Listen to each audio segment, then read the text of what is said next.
Welcome, Walnut. I'm Lara, but you can call me Lazz, your host for Walnut Wednesday.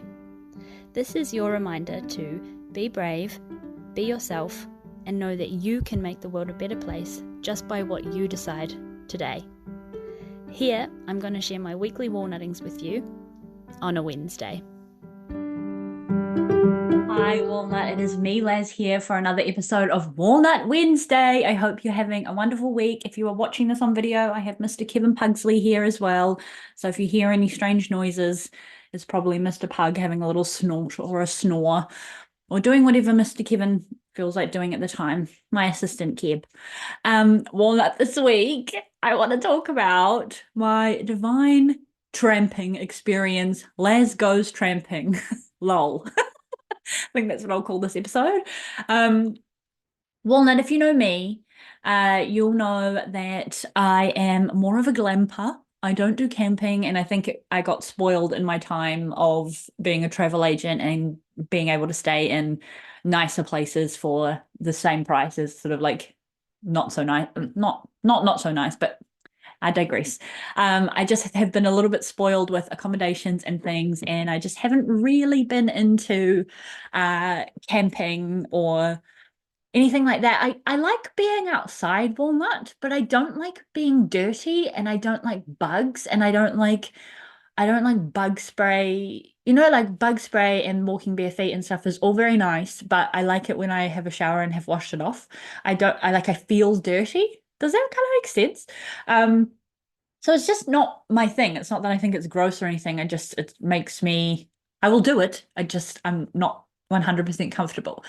Um, anyway, I do like the idea of bushwalks and all the thing, and living in New Zealand, obviously very blessed and lucky to have access to so many amazing little walks. There are little like 1 hour, 30-minute 1 hour ones you can do to full day, and even overnight experiences, which are absolutely to die for. And I haven't actually done, and there are a couple on my bucket list. So Geordie's family, Geordie's sister, her family they always do this kind of thing. They've always done it. They've been very active and all the things. And my brother-in-law was like, "Oh yeah, I'm going to do this with the kids." And they went. He went with the kids and all the family and all the cousins, and they had such a good time. And Geordie was like, "I want to go," and I was like, "Yeah, we'll go." And we signed up. We signed up to go tramping, Walnut. Packs and all, staying in a hut, sleeping bag. Well, like I haven't slept in a sleeping bag since I went to like a sleepover in primary school, which is elementary school if you're not in New Zealand. I have not slept in a sleeping bag for that long.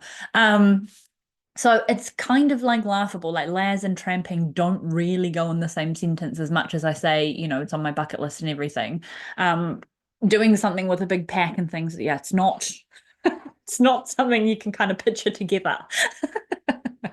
If you know me well enough. But we borrowed some packs and we committed to it and we went ahead. And Walnut, I just kind of wanted to talk about it because the whole thing was actually a big walnutting and a beautiful experience of, I talk all the time about being present and all the things. There's just something about it. So it was cool to actually do something like that with people who are very experienced, because I wouldn't have known, the place we went is all candle lit, there's no electricity, no like water that you can drink, all of that kind of like very, very like rustic and stuff. So yeah, I wouldn't recommend just randomly going on one by yourself if you're a bit like me and never done anything like that before. Like definitely do your research and things. And I asked a lot of my friends for advice that do that thing all the time. Thank you, Ramsey. And obviously went by what Geordie's sister advised and all the things. But we went on this hike. I borrowed a pack.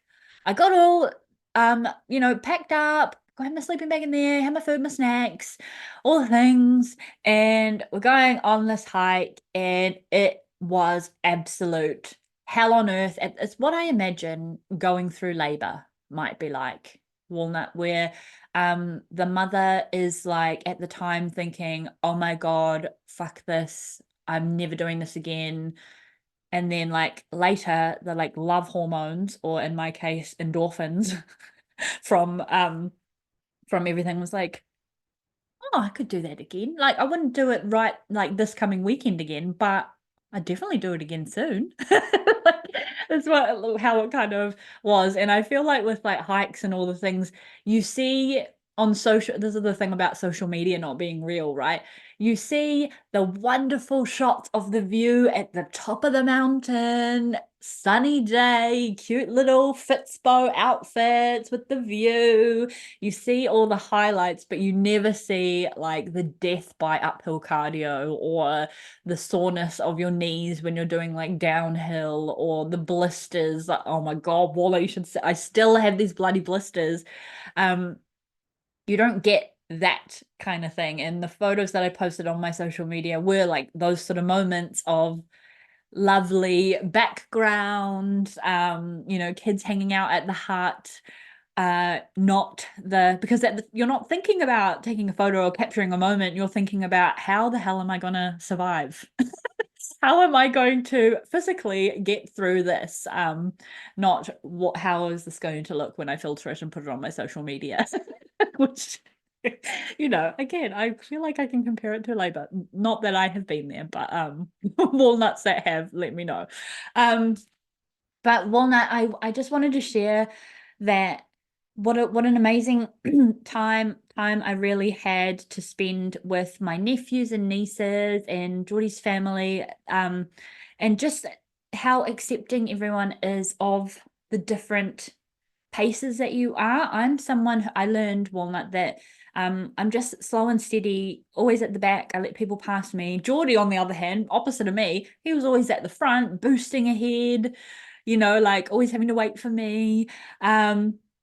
So it's just that really accepting yourself and looking after yourself. And one thing I really learned out of this, Walnut, as well, is that you're so far in the bush. So it was about 12K to the hut of like hideous inclines. I'll tell you about the last one in a moment. And the same back. And we had to do river crossings and all sorts of kind of stuff. So, and I didn't have river shoes. So it meant like taking shoes on, like there was a lot of tedious parts to it.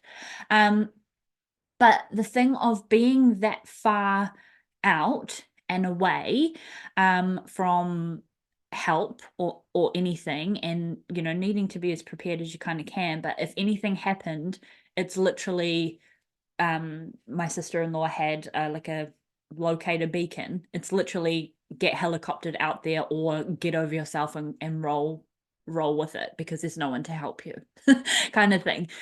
So that kind of like self-care that you have, going, we went down the steep sort of downhill thing, and God, it was warm. It was so scary, especially with the big pack on. I'm not used to traveling with an extra load. Like I already got a lot of extra load, but traveling with an extra thing on my back that messes with my balance and stuff like that.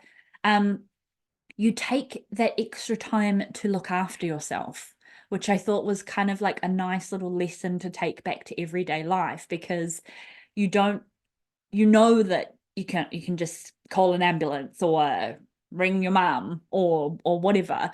Um, it's different, and I thought that was like a cool thing to just take note on. It was like if I fuck myself up, I have to walk myself back all that way back to the car park to be able to get help. So it's also taking those injuries seriously as well.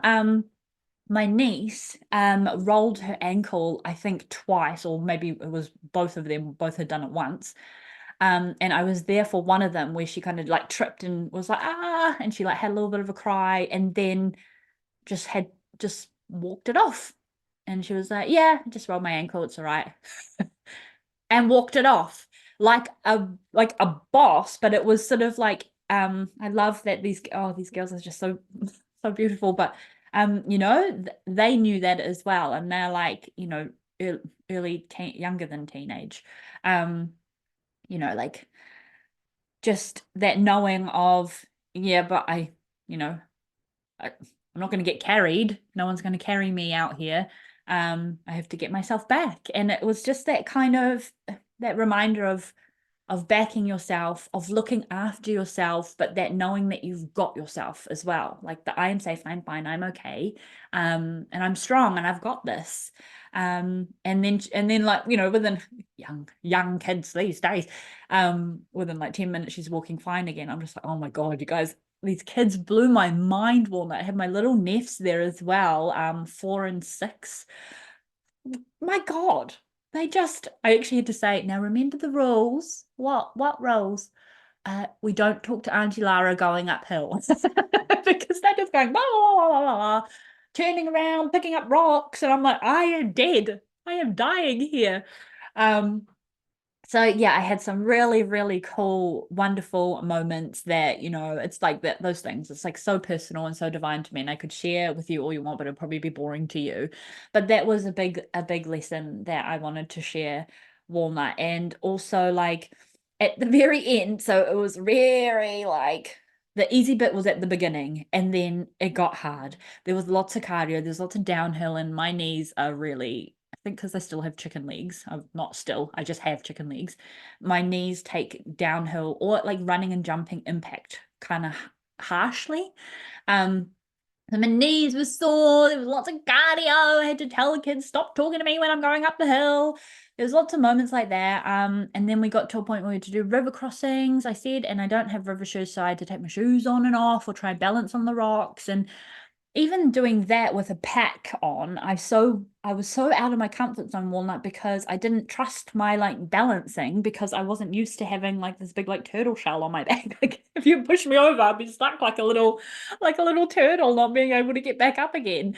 So I didn't trust myself on slippery rocks. There was all of this like self-preservation stuff kind of going on, but oh, there was this long trek, Walnut, on a riverbed, so it was stony, it was uncomfortable, my knees were already sore, la la la la, and it was just that like there was a point where Geordie and I were actually walking together, and I was like, this fucking sucks.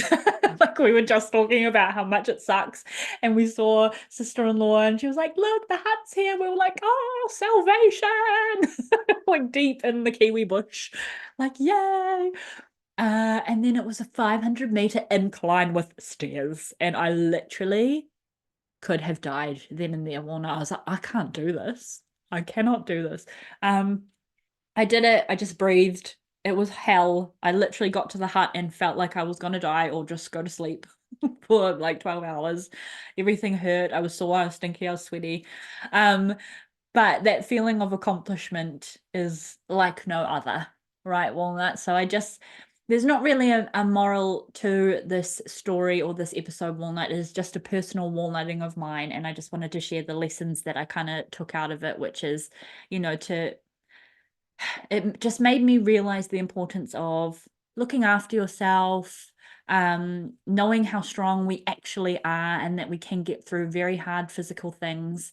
And also having those little quiet moments, when I was at the back of the pack by myself, to just reflect and think about things. I've got a lot of things on my mind that I was able not really to process, but just be with my thoughts, because that's all that there was out there, apart from like, ow, my knees hurt and all the complaining, whingy things that when Lazz is doing active cardio does happen. I was able to, after putting those bits aside, just think about what it is I wanted to think about, not what I had to do, because there was nothing I had to do, because all that I was doing was getting to the hut or getting back to the car park. So again, just that presence, being with my thoughts, having that opportunity to be with my thoughts, it was really, really cool. And yeah, like I say, I got back home so dead and tired, but the next day I was like, oh, I could do that again. Whereas at the time, especially on that riverbed, was like, fuck this, never again. And then having that sense of achievement later on. So I just wanted to share my walnut that Lazz went tramping. I still laugh because it's so funny to imagine me. There were bees as well, Walnut, when I put my pack on, getting ready to start, and I'm scared of bees. So I was like running away from bees at the beginning too. God. And did I mention, Walnut, the whole way back it rained as well? Like I feel like a hard, tough bitch. I'm like, yeah, walked in the rain. So Oh, it was just cool. If you've got any questions, let me know. If you want to know what one it was, I can find out. I think it's on my Instagram, on my personal one. The track that it was and stuff. But you book the hut. There's no electricity. It's literally candlelight. The hut that we were in actually had like cutlery and stuff. Normally you have to bring your own. Gas cooker. Thankfully, sister-in-law had like dinner and things all sorted because I didn't know what to do. All I had was snacks and water and everything. But um yeah, very one with nature. And it was actually really nice and like I want to say peaceful. It wasn't peaceful at the time of all the active hard out cardio, but it was peaceful. It was so nice to be so far into the bush, the sounds, the sky, even though it was starting to get cloudy. Um, the family times, the chats, the contemplation with myself in those little moments as well. There were little pockets of being able to talk to everybody on the tramp, especially the kids and their mindset. It was just humbling, peaceful, and divine. So I actually feel rejuvenated from that walnut. So my walnutting. Lazz went tramping. I wanted to share with you. Let me know if you have a similar experience or if you've done those before, what ones you want to do again. I do have a couple bucket list ones, so let's talk in the walnut tree if there is something that tickles your fancy in New Zealand. And I don't know, not that we'll do it together. It will take me 500 more years to prepare for another one, but um, yeah, it's a wonderful time for contemplation and just being grateful for what you have and humbling, grounding, delicious, nutritious. I love you, Walnut. Thank you for being here for this episode. I will not waffle on any longer. Have a happy, happy Walnut Wednesday, and I hope you enjoyed my walnutting and my story time. I will talk to you next week. Bye.